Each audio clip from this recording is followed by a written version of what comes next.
வீட்டில் கலசம் வைப்பது சரியா? ஊர் திருவிழாக்களில் வீட்டின் விசேஷங்களில் பூஜை அறையில் கலசங்கள் வைப்பதை பார்த்திருப்போம். ஒவ்வொரு கலசங்களும் பார்ப்பதற்கு வெவ்வேறு வகைகளில் அலங்கரிக்கப்பட்டிருக்கும். சிலருக்கு வீட்டில் கலசம் வைக்கலாமா? எந்த முறையில் வைப்பது? போன்ற பல சந்தேகங்கள் இருக்கக்கூடும்.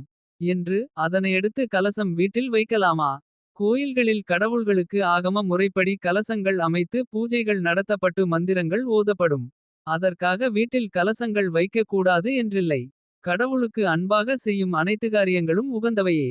ஆகையால் வீட்டில் கலசங்கள் தாராளமாக அமைக்கலாம். அனைத்து நாட்களிலும் கலசங்கள் வைக்க வேண்டுமென்று அவசியமில்லை. விசேஷ நாட்களில் மட்டும் வைப்பது போதுமானதாகும். கலசம் வைக்கும் முறை. வீட்டின் பூஜை அறையில் பித்தளையால் ஆன ஒரு தட்டை வைத்து அதில் பச்சரிசி நிரப்பி அதன் மேல் பாதியளவு நீர் நிறைந்த ஒரு செம்பை வைக்க வேண்டும். அதனுள் ஒரு ரூபாய் நாணயத்தை போட வேண்டும்.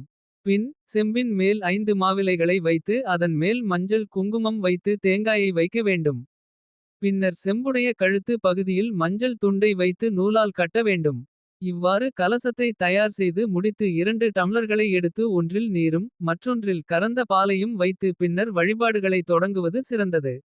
வழிபடும் முறை. வீட்டில் பூஜை அறைகளை எப்போதும் அலங்கரிப்பது போல் அலங்கரித்து மலர்கள் சாற்றி தீப தூபங்கள் காட்ட வேண்டும். முடிந்த அளவு பழங்கள் நைவேத்தியமாக படைக்க வேண்டும். பின் அமைதியாக கண்களை மூடி கடவுளிடம் பிரார்த்தனை செய்ய வேண்டும். பின் வழிபாடு முடிந்தவுடன் கலசத்தின் முன் வைத்திருந்த நீர் மற்றும் பாலை வீட்டில் வழிபட்டவர்களுக்கு பிரசாதமாக வழங்க வேண்டும். பலன்கள். கலசம் வைத்து வழிபடுவதன் மூலம் வீட்டில் உள்ள எதிர்மறையான ஆற்றல் விலகும். வீட்டில் லட்சுமி கடாட்சம் பெருகும். கஷ்டங்கள் நீங்கி மகிழ்ச்சி பெருகும். அப்புறம் உங்களால் முடிஞ்ச அன்பையும் ஆதரவையும் பகிருங்கள். லைக்கு சப்ஸ்கிரைப் ஷேர் தாங்க சொல்றேன்.